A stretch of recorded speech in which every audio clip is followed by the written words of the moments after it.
എല്ലാവർക്കും പൂന്താനത്തിൻ്റെ ശ്രീകൃഷ്ണ കർണാമൃതത്തിലേക്ക് സ്വാഗതം. കഴിഞ്ഞ തവണ നമ്മൾ ഉരലിൻ്റെ മുകളിൽ ഇരിക്കണ കൃഷ്ണനെയാണ് കണ്ടത് അല്ലേ? വെണ്ണയൊക്കെ എടുത്തുകൊണ്ടുപോയി അമ്മയുടെ തൈരിൻ്റെ കലമൊക്കെ പൊട്ടിച്ചു ഉരലിൻ്റെ മുകളിൽ പൂച്ചയുടെയും കുരങ്ങൻ്റെയും ഒക്കെ കൂടെ അങ്ങനെ ഇരിക്കണ അവർക്കൊക്കെ വെണ്ണ ഇട്ട് കൊടുത്ത് അങ്ങനെ അമ്മ വരുന്നുണ്ടോയെന്നിങ്ങനെ നോക്കിയാണ് ഇരിക്കണത്. അങ്ങനെ ഇരിക്കണ കൃഷ്ണനെയാണ് നമ്മൾ കണ്ടത്. ഈ അടുത്ത ശ്ലോകത്തിൽ എന്തൊക്കെയാണെന്ന് നോക്കാം. ശ്രീമേ വീടുന്ന പൂമെയ്യുരലൊടു കയർ കൊണ്ടമ്മ ബന്ധിച്ച നേരം നാമം മറ്റൊന്നു ദാമോദരാജയ നിതരാമെന്നു വിണ്ണോർ പുകഴ്ന്നാർ. പ്രേമാവേശേന മന്ദം മരുതുകളിലിടപ്പാഞ്ഞു മംഗല്യമേകി ശ്രീമാന്മാർക്കംബുജാക്ഷൻ ധനപതി തനയന്മാർക്കതും കൈതൊഴുന്നേൻ. കഴിഞ്ഞ തവണ ഉരലിൻ്റെ മുകളിലിരിക്കുന്ന കൃഷ്ണനെയാണ് നമ്മൾ കണ്ടത്.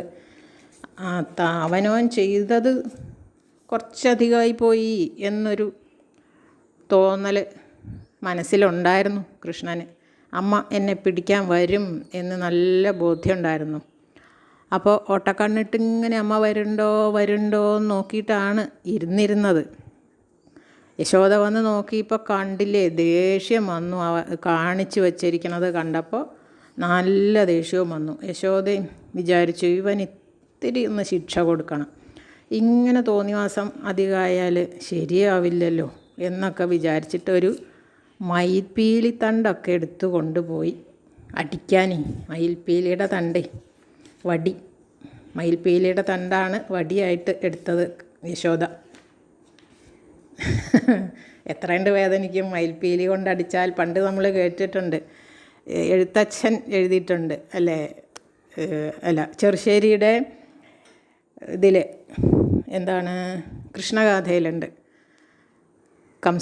കംസനെ വധിച്ചു കഴിഞ്ഞ് നന്ദഗോപരെയും ഗോപന്മാരെയും പറഞ്ഞയക്കുമ്പോൾ നന്ദഗോപരോട് പറയുന്ന കുറച്ച് കാര്യങ്ങൾ പറയുന്നുണ്ട് കൃഷ്ണൻ, പണ്ടത്തെ കാര്യങ്ങൾ.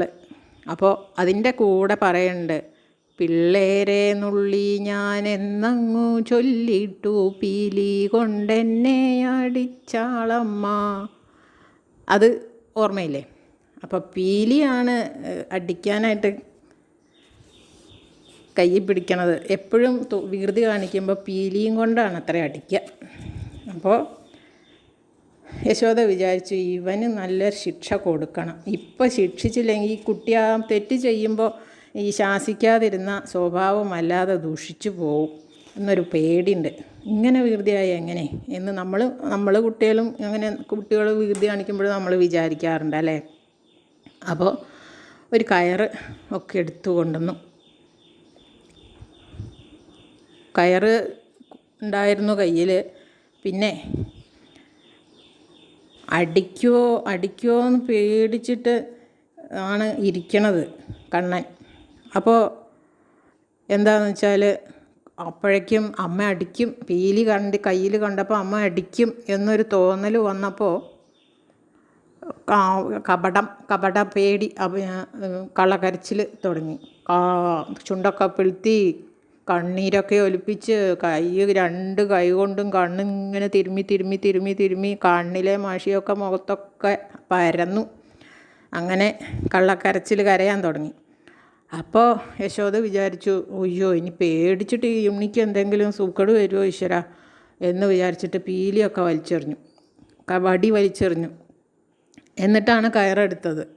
എങ്ങനെയെങ്കിലും ഇത്തിരി ഒന്ന് പേടിപ്പിക്കണം, ശിക്ഷിക്കണം എന്നേ വിചാരിച്ചുള്ളൂ. അപ്പോൾ ഒരു കയറെടുത്തു, നിന്നെ എന്ന് ഇവിടെ കെട്ടിയിടാൻ പോവാ, നിനക്കിനി ഞാൻ ഒരു സാധനം തരില്ല എന്നാ ഒക്കെ പറഞ്ഞു കേട്ടോ.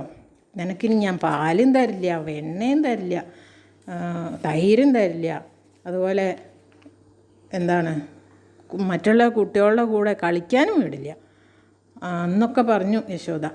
അപ്പോൾ നമ്മളും പറയാറില്ലേ, നീ ഇനി പുറത്തേക്ക് കളിക്കാൻ പോണത് ഞാനൊന്ന് കാണട്ടെ, നിന്നെ ഞാനിവിടെ ഇന്ന് കെട്ടിയിടാൻ പോവുകയാണ് എന്നൊക്കെ നമ്മളും ദേഷ്യം തീർന്ന വരെ കുട്ടികളോട് പറയാറുണ്ട്. അവർക്ക് എന്തെങ്കിലും മനസ്സിലാവാറുണ്ടോ? ഇപ്പോഴാണ് നമ്മൾ അത് ആലോചിക്കണേ. നമ്മളെന്തെല്ലാം പറഞ്ഞ് വികൃതി കാണിക്കുന്ന കുട്ടികളെ പേടിപ്പിക്കാറുണ്ട് അല്ലേ? അവർക്കന്ന് അതെന്തെങ്കിലും മനസ്സിലായിരുന്നോ എന്ന് ഇപ്പം ആലോചിക്കുമ്പോൾ തോന്നുകയാണ്. ഇനി നിനക്ക് ഒരു സാധനം ഇനി തരില്ല, ഗോപക്കുട്ടികളുടെ കൂടെ കളിക്കാൻ പറഞ്ഞയക്കില്ല, നീ ഇവിടെ ഇതിൻ്റെ ഉള്ളിൽ ഞാൻ പിടിച്ച് കെട്ടിയിടും, ഈ വീടിൻ്റെ ഉള്ളിൽ കിടന്നാൽ മതി, കളിക്കാനുള്ള ഒരു സാധനവും തരില്ല ഇനി എന്നൊക്കെ കുറേ പറഞ്ഞു കേട്ടോ യശോദ. എന്നിട്ട് ഒരു കയറെടുത്ത് കൊണ്ടുവന്നു. ഇവിടെ ഇതിന്മേ കെട്ടിയിടാൻ പതുക്കെ, എന്നുവെച്ചാൽ വല്ലാണ്ടൊക്കെ കെട്ടിയിട്ടാൽ അവന് വേദനിക്കില്ലേ എന്നൊരു ഇതാണ്. വാത്സല്യം കൊണ്ട് അങ്ങേയറ്റാണ് യശോദയ്ക്ക്. അപ്പോൾ ഈ വലിയ വലിയ യോഗികൾക്ക് പോലും ഭഗവാനെ മനസ്സിൻ്റെ ഉള്ളിൽ ഒന്ന് കെട്ടിയിടാൻ പറ്റണില്ല. അങ്ങനെയുള്ള ആ പരബ്രഹ്മത്തെയാണ് യശോദ കെട്ടിയിടാൻ നോക്കണത്. അതാലോചിച്ച് നോക്കൂ. ആ ഭഗവാനെ പ്രത്യക്ഷമായിട്ട് അവനവൻ്റെ മകനായിട്ട് അങ്ങനെ പ്രത്യക്ഷമായിട്ട് കണ്ടിട്ട് ആ തോന്നിവാസം നിർത്താനേ കെട്ടിയിടാൻ നോക്കുകയാണ് യശോദ. അപ്പോൾ ആദ്യം എടുത്ത കയറിന് കുറച്ച് നീളം കുറവാണ്. കെട്ടാൻ നോക്കുമ്പോൾ രണ്ട് വിരൽ നീളം കുറവാണ്. ആദ്യത്തെ കയറ് എടുത്തു കൊണ്ടുവന്നു അത് അപ്പോൾ പിന്നെ നീളം കുറഞ്ഞ കാരണം പിന്നെയും പോയി എടുത്തു കൊണ്ടുവന്നു. പിന്നെയും നോക്കുമ്പോഴും 2 വിരൽ കുറവാണ്. ഇങ്ങനെ കുറേ നേരം അവനവൻ്റെ കുടുംബത്തിലെ കയറ് ഉണ്ടായിരുന്നത് മുഴുവനും കഴിഞ്ഞു. കുറേശ്ശെ എടുത്തു കൊണ്ടുവന്ന് അവിടുത്തെ കയറ് മുഴുവൻ തീർന്നു. പിന്നെ അവിടെ ഗോപസ്ത്രീകൾ വന്നിങ്ങനെ നിൽക്കുന്നുണ്ട് കൃഷ്ണനെ ശിക്ഷിക്കണത് കാണാൻ. അപ്പോൾ അവർ എപ്പോഴും വന്ന് പരാതി പറയണതല്ലേ യശോദയോട്, എപ്പോഴും വന്ന് പരാതി, എൻ്റെ വീട്ടിൽ കൃഷ്ണൻ അങ്ങനെ ചെയ്തു, എൻ്റെ വീട്ടിൽ കൃഷ്ണൻ ഇങ്ങനെ ചെയ്തു എന്നിങ്ങനെ എല്ലാവരും വന്ന് ഇങ്ങനെ നിൻ്റെ യശോദയെ നിൻ്റെ മകൻ്റെ കാര്യമൊന്നും പറയണ്ട, നേരം വെളിച്ചായാൽ തുടങ്ങും, രാവും പകലും ഇവൻ തോന്നിവാസം തന്നെ ഞങ്ങളുടെ വീട്ടിൽ കാണിക്കണത് എന്നൊക്കെ ഇങ്ങനെ വന്ന് പരാതി പറയും. അപ്പോൾ ഇങ്ങനെ അവരും അവിടെ വന്ന് നിൽക്കുന്നുണ്ട്. യശോദ മകനെ ശിക്ഷിക്കുന്നത് നമുക്കൊന്ന് കാണാം എന്നൊക്കെ വിചാരിച്ചിട്ടേ. അപ്പോൾ യശോദ ആദ്യം കൊണ്ടുവന്നത് കയറ് ഓക്കെ, അത് പോരാതെ വന്നു. പോട്ടെ കുറച്ചുകൂടി കൊണ്ടുവരാം എന്ന് വിചാരിച്ചിട്ട് പിന്നെയും പോയി എടുത്തു കൊണ്ടുവന്നു, അതും പോരാ. അപ്പോൾ എന്താണ് അതിൻ്റെ അർത്ഥം എന്ന് വെച്ചാൽ ഭഗവാനെ സ്വാധീനമാക്കാൻ പ്രധാനമായിട്ട് 2 കാര്യം വേണം. എന്നാലേ ഭഗവാനെ സ്വാധീനിക്കാൻ പറ്റുള്ളൂ. എന്തൊക്കെയാണ് ഭഗവാനെ സ്വാധീനപ്പെടുത്താൻ ആഗ്രഹിക്കുന്നവൻ്റെ മനസ്സിൽ എത്ര അധ്വാനിച്ചിട്ടും ഭഗവാൻ സ്വാധീനനായില്ലല്ലോ എന്നുള്ള ഒരു എന്താ പിന്നെ സ്വാധീനനാകാതെ ഞാൻ ഒരിക്കലും വെറുതെ ഇരിക്കില്ല, ഭഗവാനെ ഞാൻ സ്വാധീനനാക്കിയിട്ട് തന്നെ കാര്യം എന്ന് ഒരു ഉറപ്പും ഒക്കെ ഉണ്ടാവണം. അപ്പോഴേ ഈ ഭഗവാന് കരുണ തോന്നും. ഇവൻ കുറേ നാളായല്ലോ നിന്നെ വിചാരിച്ച് കഴിയണു എന്ന് ഒരു കരുണ തോന്നും. അപ്പോഴേ ഭഗവാൻ സ്വാധീനമാവുള്ളൂ എന്നാണ് പറയണത്. അപ്പോൾ ഉപാസിക്കുന്നവരുടെ അതിയായ ഒരു മോഹവും പിന്നെ ഭഗവാന്റെ കാരുണ്യവും രണ്ടും കൂടി ചേർന്നാലേ ഭഗവാൻ വശകനാവുള്ളൂ നമുക്ക് എന്നാണ് കാണിക്കുന്നത്. ഇവിടെ യശോദയുടെ മനസ്സിൽ 2 ദോഷമുണ്ടായിരുന്നു എന്നാണ് ഇവിടെ ശ്രീമദ് ഭാഗവതത്തിൽ ശ്രീശുകൻ പറയണത്. അതുകൊണ്ടാണ് കെട്ടിടാൻ സാധിക്കാതെ വന്നതെന്ന്. എന്താ ദോഷം യശോദയുടെ മനസ്സിൽ? ഒന്ന്, ഇത് എൻ്റെ സ്വന്തം, എൻ്റെ മകൻ, എൻ്റെ പുത്രൻ, എനിക്ക് അധീനൻ, ഞാൻ പറയണത് കേൾക്കണം എന്നുള്ള ഒരു വിചാരം. പിന്നെ ഇവൻ പാത്രം ഉടച്ചു, ഭയങ്കര ഉപദ്രവം നല്ലോണം ചെയ്യുന്നുണ്ട്, അതുകൊണ്ട് അവൻ കുറ്റക്കാരനാണ്, അവൻ കുറ്റം ചെയ്തു എന്നുള്ള ഒരു വിചാരം. അതുകൊണ്ട് ഇവനെ ശിക്ഷിക്കണം എന്ന് 2 ദോഷം ഉണ്ടായിരുന്നതുകൊണ്ട് കൊണ്ടാണത്രേ 2 വിരൽ കുറഞ്ഞത് കയറിന്. ഈ 2 ദോഷവും തീരണം, എന്നാലേ ഭഗവാനെ ബന്ധിക്കാൻ പറ്റുള്ളൂ എന്നാണ് അർത്ഥം. അപ്പോൾ ഈ ഗോപസ്ത്രീകൾ ഇവിടെ ഇങ്ങനെ വന്ന് നിൽക്കണുണ്ടല്ലോ. അപ്പോൾ ഈ എത്ര കയറ് കൊണ്ടുവന്നിട്ടും ഈ ഉണ്ണിയെ ഒന്ന് കെട്ടാൻ പറ്റണില്ല. ആകെ തളർന്ന് മുടിയൊക്കെ അഴിഞ്ഞ് ആകെ വിയർത്ത് കുളിച്ച് സങ്കടവും ദേഷ്യവും ഒക്കെ ആയി യശോദയ്ക്ക്. അത് കണ്ടപ്പോൾ ഈ ഒരു 2 ദോഷം അങ്ങോട്ട് തീർന്നു. അങ്ങനെ 2 വിരൽ നീളം പോരാതെ ആയി. അപ്പോൾ കുറേ കഴിഞ്ഞപ്പോൾ യശോദയുടെ മനസ്സിലുണ്ടായിരുന്ന ഈ 2 ദോഷവും തീർന്നു എന്നാണ് പറയണത്. അപ്പോൾ ഇത്രയും ആളുകളുടെ ഇടയിൽ വെച്ച് ഇങ്ങനെ വെറുതെ ഒരു പണിയായി പോയല്ലോ, ആകെ ഒരു ചമ്മലായി യശോദയ്ക്ക്. വേണ്ടിയിരുന്നില്ല എന്നൊക്കെ തോന്നി. കൃഷ്ണനെ കെട്ടാം എന്ന് വിചാരിച്ചിട്ട് ഈ ഗോപസ്ത്രീകളൊക്കെ നോക്കി നിൽക്കുമ്പോഴേ ഒരു അബദ്ധമായി എന്നൊക്കെ തോന്നി യശോദയുടെ മനസ്സിൽ തോന്നിയപ്പോൾ ആദ്യം കൊണ്ടുവന്ന കയറുകൊണ്ട് തന്നെ യശോദയ്ക്ക് ബന്ധിപ്പിക്കാൻ വെച്ചാൽ കെട്ടാൻ പറ്റി എന്നാണ് പറയണത്. അപ്പോൾ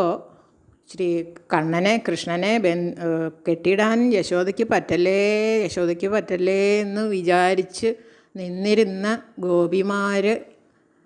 ഗോപിമാർക്ക് സന്തോഷമായി. എത്ര നോക്കിയിട്ടും കൃഷ്ണനെ കെട്ടാൻ പറ്റണില്ലല്ലോ. അപ്പോൾ സന്തോഷമായി. കെട്ടിയിട്ട് കഴിഞ്ഞാൽ എന്താണെന്ന് വെച്ചാൽ അവനവൻ്റെ വീട്ടിലേക്ക് വരില്ലല്ലോ.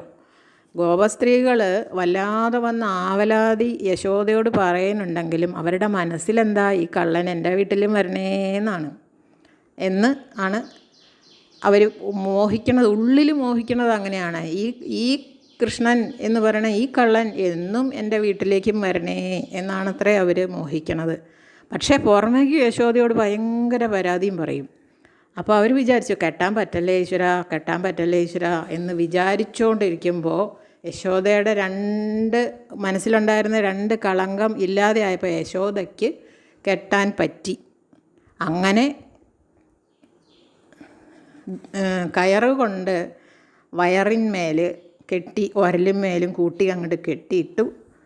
യശോദ കെട്ടിയിട്ടത് കണ്ടപ്പോൾ കെട്ടിയിട്ട് കഴിഞ്ഞല്ലോ, ഇനിയിപ്പോൾ എന്താ ചെയ്യാമെന്ന് വിചാരിച്ച് ഗോപസ്ത്രീകളൊക്കെ അവരുടെ വീട്ടിലേക്ക് പോയി. യശോദ അടുക്കളയിൽ അവനവൻ്റെ വീട്ടിലെ കാര്യങ്ങൾ നോക്കാൻ യശോദയും ഇനി സ്വൈര്യമായിട്ട് പണിയെടുക്കാമല്ലോ, അവിടെ കിടന്നോളൂല്ലോ എന്ന് വിചാരിച്ചിട്ട് യശോദയും പോയി. ഗൃഹകാര്യങ്ങൾക്ക് വേണ്ടിയിട്ട് യശോദയും പോയി. അപ്പോൾ കൃഷ്ണൻ എന്ത് വിചാരിച്ചു, ആ ബന്ധനത്തിൽ കിടന്നിട്ടും അന്യരുടെ ബന്ധനം തീർക്കാനാണ് ഭഗവാൻ വിചാരിച്ചേ എന്നാണ് പറയണത്. ആ കഥയും കൂടി പൂന്താനം ഈ ഒരു ശ്ലോകത്തിൽ പറയുന്നുണ്ട്. അതേത് കഥയാണ്? കുബേരപുത്രന്മാർ, വൈശ്രവണൻ്റെ മക്കൾ 2 പേര്, നളകൂബരനും മണിഗ്രീവനും. ഭയങ്കര ഐശ്വര്യമാണല്ലോ. കുബേരൻ എന്ന് പറഞ്ഞാൽ ഐശ്വര്യത്തിൻ്റെ ആളാണ്. നമുക്കൊക്കെ ഐശ്വര്യം തരുന്നതും കുബേരനെ പ്രാർത്ഥിച്ചാൽ ഐശ്വര്യം കിട്ടും എന്നാണ്. അപ്പോൾ ഈ ഐശ്വര്യം വല്ലാണ്ട് ആയപ്പോൾ ഇവർക്ക് ഭയങ്കര മതം വെച്ചാൽ അഹങ്കാരം വന്നു. അവരുടെ ആ അഹങ്കാരം നിമിത്തമാണ് അവർക്ക് അവിടെ 2 വൃക്ഷങ്ങളായിട്ട് നിൽക്കേണ്ടി വന്നു എന്നാണ് പറയണത്, മരുത് വൃക്ഷങ്ങളായിട്ട്.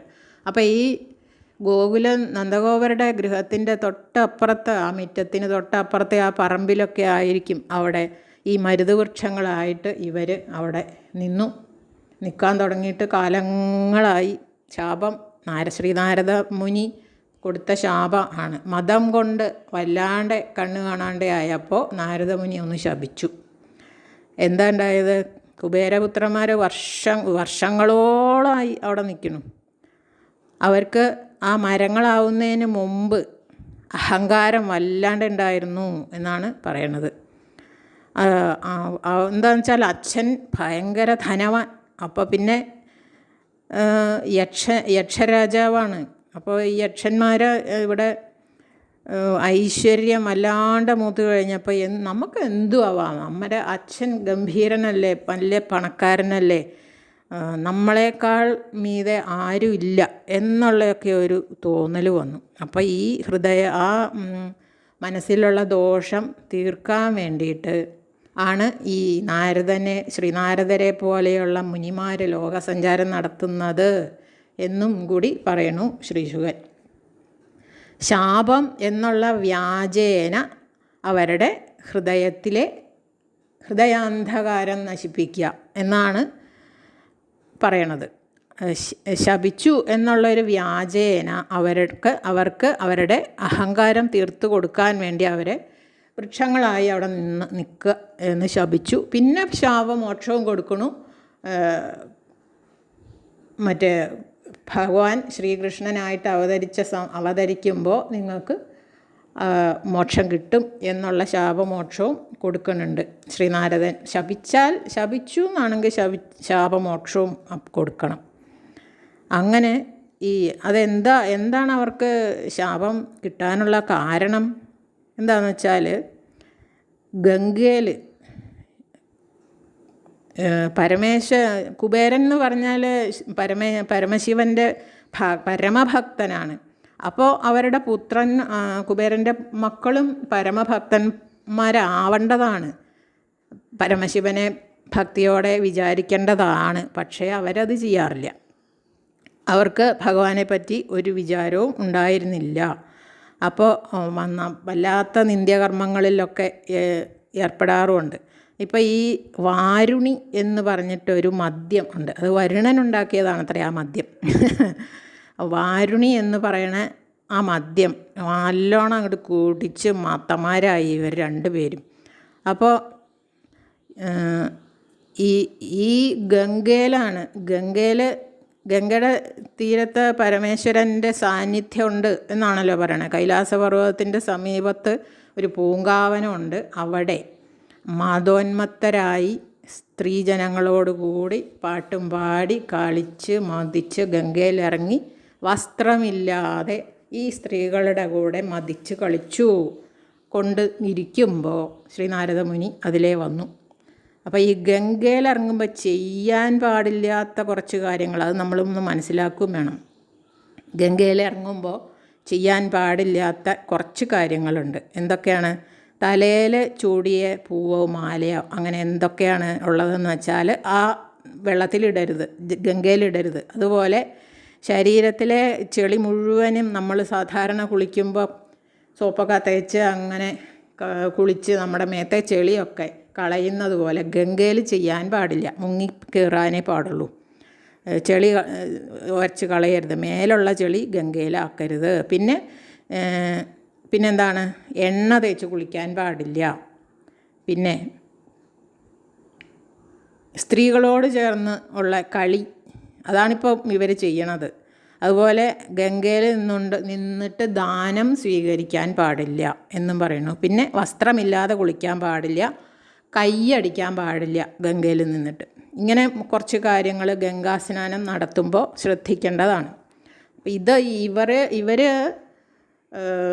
ഇവർ ഈ സ്ത്രീകളുടെ കൂടെ വിവസ്ത്രരായി ആണ് നിന്ന് മതിക്കണത്. അപ്പോൾ ഈ ശ്രീനാരദ മുനി വരുന്നത് കണ്ടാൽ ഒരു ബഹുമാനം വേണ്ടേ? അത് കണ്ടിട്ടും ഇവർ നാരദമുനിയെ ബഹുമാനിച്ചില്ല എന്നാണ് പറയുന്നത്. ആ സ്ത്രീകൾ വേഗം വസ്ത്രമൊക്കെ എടുത്തു കൊടുത്ത് നമസ്കാരം പറഞ്ഞു ശ്രീനാരദ മുനിക്ക്. പക്ഷേ യക്ഷൻ്റെ മക്കൾ അത് ചെയ്തില്ല. അപ്പോൾ മഹർഷി വിചാരിച്ചു, ഇവർക്ക് മതം കൊണ്ട് അവരുടെ ഹൃദയത്തിൽ ഇരുട്ട് നിറഞ്ഞിരിക്കുകയാണ്, അപ്പോൾ അതൊന്ന് മാറ്റണം എന്ന് ഉള്ള കാരുണ്യം കൊണ്ടാണ്. അത് ചെയ്തില്ലെങ്കിൽ ഇവരെ ഈ ജന്മം മുഴുവൻ ഇങ്ങനെ മതിച്ച് നടക്കുകയേ ഉള്ളൂ. അതുകൊണ്ട് അതൊന്ന് മാറ്റണം എന്ന് വിചാരിച്ചിട്ട് ഇവരെ ശപിച്ചു. മരുതുവൃക്ഷങ്ങളായി പോട്ടെ എന്ന് ശപിച്ചു. അവരങ്ങനെ ആണ് ഗോകുലത്തിലെ മരുതുവൃക്ഷങ്ങളായി നിന്നു. എത്രയോ കാലങ്ങൾ വെയിലും മഴയും മഞ്ഞും കൊണ്ട് അങ്ങനെ നിൽക്കാൻ തുടങ്ങിയിട്ട് അപ്പോൾ കൃഷ്ണനും അതൊക്കെ വിചാരിച്ചിട്ട് ഒരു എൻ്റെ ഭക്തന്മാരാണ്, പക്ഷെ കുറച്ച് അഹങ്കാരം വന്നു പോയി. എത്രയോ കാലമായി അങ്ങനെ നിൽക്കണു വെയിലും മഴയും കൊണ്ടിട്ട് എന്നൊക്കെ കൃഷ്ണൻ വിചാരിച്ചു. കാരുണ്യം തോന്നി അവരോട്. ശ്രീനാരദ മുനിയുടെ വാക്ക് സത്യാക്കാൻ വേണ്ടിയിട്ട് ആണ് ഭഗവാൻ ആ മരുത് വൃക്ഷങ്ങളുടെ നേരെ മന്ദം പോയി എന്നാണ്. മന്ദം മരുതുകളിലിടപ്പാഞ്ഞു മംഗല്യമേകി എന്നാ. മന്ദം പോയത്, പതുക്കെ പോയത് എന്തുകൊണ്ടാണ്? ഒരലിങ്ങനെ ഉരുളും, നടക്കുമ്പം ഒരലിങ്ങനെ ഉരുളും, ശബ്ദം കേൾക്കും. അപ്പോൾ അമ്മ അറിയും അകത്ത്, ഇവനെ ഇവിടേക്കാണ് പോണേ, ഈ ഒരലും വലിച്ചിട്ട് എങ്ങോട്ടാ പോണേ എന്ന് നോക്കാൻ വരും. അപ്പോൾ കാണും. അപ്പോൾ പിന്നെയും വേറെ എന്തെങ്കിലും ചെയ്ത് കെട്ടിയിടും. പിന്നെ അനങ്ങാൻ പറ്റാത്ത അവസ്ഥയാവും. അതുകൊണ്ടാണ് പതുക്കെ ശബ്ദം കേൾക്കാതെയാണ് പോണത്. പിന്നെ കുറച്ച് ഭാരമുണ്ടെന്ന് വയ്ക്കുക, ഒരലല്ലേ മേത്ത്, അപ്പോൾ അത് കുറച്ച് ഭാരമുണ്ട് എന്നും വയ്ക്കാം. അതുകൊണ്ടും കൂടിയാവും മന്ദം നടന്നത്. അപ്പോൾ അങ്ങനെ മന്ദം പോയിട്ട് രണ്ട് മരങ്ങൾ ഒന്നിച്ച് ഇങ്ങനെ നിൽക്കുമ്പോൾ കുറച്ചൊരു വിടവുണ്ട് അതിൻ്റെ ഇടയിൽ. അതിലെ ഭഗവാൻ അപ്പുറത്തേക്ക് കടന്നു, പക്ഷേ ഒരൽ കടന്നില്ല. ഒരൽ കടക്കാനുള്ള സ്ഥലമില്ല, അതിന് വിടവില്ല. അപ്പോൾ ഊക്കിലൊന്നങ്ങോട്ട് വലിച്ചു. അപ്പോൾ ഈ മരം വീഴണ ശബ്ദം അങ്ങോട്ട് കേട്ടു. അപ്പോൾ ഈ മരം വീണു. ഭഗവാൻ അതിൻ്റെ നടുവിൽ അങ്ങനെ നിൽക്കണമുണ്ട്, മരം വീണ് കിടപ്പുണ്ട്. എല്ലാവരും ഈ ശബ്ദം കേട്ടിട്ട് ഓടി വന്നു. ഈശ്വര, എന്തായി ആപത്ത് സംഭവിച്ചത് എന്ന് വിചാരിച്ചിട്ട് ഓടി വന്ന് നോക്കുമ്പോൾ എന്താ, ആ വലിയ 2 മരങ്ങൾ അവിടെ വീണ് കിടക്കുന്നുണ്ട്. കൃഷ്ണൻ അതിൻ്റെ ഇടയിൽ ഒരലും വലിച്ച് അവിടെ ഇങ്ങനെ നിൽക്കണമുണ്ട്. അയ്യോ! എന്നിട്ട് എല്ലാവരും യശോദയെ പറഞ്ഞു, യശോദേ, നീയല്ലേ ഇവനെ ഇങ്ങനെ ഈ ഉരലിൽ കെട്ടിയിട്ടിട്ട് ഒന്നും നോക്കാതെ പോയത്, എന്തൊരു കഷ്ടമാണ് എന്നൊക്കെ യശോദയുടെ ഉപസ്ത്രീകൾ പറയാൻ തുടങ്ങി. അപ്പോൾ യശോദയ്ക്ക് ഭയങ്കര സങ്കടമായി. ഈശ്വര, ഞാനല്ലേ ഇവനെ ഇവിടെ കെട്ടിയിട്ടത്, വേണ്ടായിരുന്നു എന്നൊക്കെ വിചാരിച്ചു. അപ്പോഴേക്കും എവിടെയോ പോയിരുന്ന നന്ദഗോപുരം അവിടെ എത്തിയിരിക്കണു. ശബ്ദം കേട്ട് ഓടി വന്ന് നോക്കുമ്പോൾ എന്താ, ഈ വീണ മരത്തിൻ്റെ നടുവിൽ കൃഷ്ണൻ ഒരലും ഉണ്ട് കെട്ടിയിട്ടിരിക്കുന്നു. അത് എല്ലാവരും വന്ന് അഴിക്കാൻ നോക്കിയിട്ടും കെട്ടാൻ പറ്റിയില്ല. ആർക്കും ഇത് അഴിക്കാൻ പറ്റണില്ല. ഈ യശോദ കെട്ടിയ കെട്ട് അഴിക്കാൻ വേറെ ആർക്കും പറ്റിയില്ല. ആർക്കാ പറ്റിയത്? നന്ദഗോപർക്കേ പറ്റിയുള്ളൂ അതഴിക്കാൻ. അപ്പോൾ ഇനി ഈശ്വര, ഇവൻ എന്ത് ചെയ്താലും ഞാൻ ഇനി ഒന്നും മിണ്ടണില്ല. ഇങ്ങനെയൊക്കെ ആപത്ത് വന്നാൽ എന്താ ചെയ്യുക? ഞാൻ ഇനി ഇവൻ എന്ത് ചെയ്താലും ഒന്നും മിണ്ടാൻ പോണില്ല എന്ന് മനസ്സിൽ വിചാരിച്ചു യശോദ. ആകെ വിഷമായി യശോദയ്ക്ക്. പക്ഷേ എന്നാലും ഒരാപത്തും പറ്റിയില്ലല്ലോ എൻ്റെ ഉണ്ണിക്ക് എന്നുള്ളൊരു സമാധാനവും മനസ്സിൽ ഉണ്ടായിരുന്നു. മരം വീണ് കഴിഞ്ഞപ്പോൾ അതിൽ നിന്ന് 2 ദിവ്യ രൂപങ്ങൾ വന്നു. ഈ മറ്റേ യക്ഷരാജാവിൻ്റെ മക്കൾ, കുബേരൻ്റെ മക്കൾ സ്വരൂപം എടുത്ത് വന്നു, ഭഗവാനെ സ്തുതിച്ചു പോയി. അതൊക്കെ കഴിഞ്ഞിട്ടേ എല്ലാവരും അറിഞ്ഞിട്ടുള്ളൂ മരം വീണതൊക്കെ. അപ്പോൾ അതൊന്നും ആരും അറിഞ്ഞിട്ടില്ല, അത് ഭഗവാന് മാത്രം അറിയണ കാര്യമാണ്. ഭഗവാൻ അവർക്ക് അനുഗ്രഹം കൊടുത്തു. എന്താണെന്ന് വെച്ചാൽ, നിങ്ങൾ ആഗ്രഹിച്ച ഭക്തി ഇനി മുതൽ നിങ്ങൾക്ക് അവർ വിചാരിക്കുന്ന പോലെയുള്ള ഭക്തി വേണ്ടതുപോലെ ഉണ്ടാവും.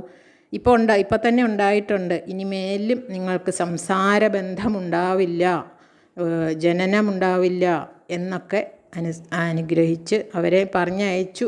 അത് കഴിഞ്ഞിട്ടാണ് എല്ലാവരും ഓടി വന്നത്. അപ്പോൾ ഈ കെട്ടിയ കെട്ട് നന്ദഗോപര് വന്ന് അഴിച്ചു. യശോദ, എൻ്റെ യശോദയെ നീ എന്താ ഈ കാണിച്ചത് എന്നൊക്കെ നന്ദഗോപരും കുറച്ച് ഇങ്ങനെ ആവലാതി പറഞ്ഞു. അപ്പോൾ യശോദ വിചാരിച്ചു, ഇനി എൻ്റെ ഉണ്ണിയെ ഞാൻ ഒന്നും ചെയ്യണില്ല, എന്ത് വേണമെങ്കിലും കാണിച്ചോട്ടെ എന്ന് വിചാരിച്ചിട്ട് യശോദയും മിണ്ടാതെ ഇരുന്നു. ഈ 2 കാര്യങ്ങളാണ് ഭഗവാനെ യശോദ കെട്ടിയിട്ടതും ഒരലും വലിച്ച് നളകൂപര മണിഗ്രീവന്മാർക്ക് മോക്ഷം കൊടുത്തതും ആയിട്ടുള്ള കഥയാണ് ഈ ഒരൊറ്റ ശ്ലോകത്തിൽ പൂന്താനം പറഞ്ഞിട്ടുള്ളത്. ഇന്ന് ഈ ഒരു ശ്ലോകമേ നോക്കിയിട്ടുള്ളൂ. അടുത്ത ശ്ലോകമായിട്ട് അടുത്ത ദിവസം വരാം. എല്ലാവർക്കും നന്ദി, നമസ്കാരം.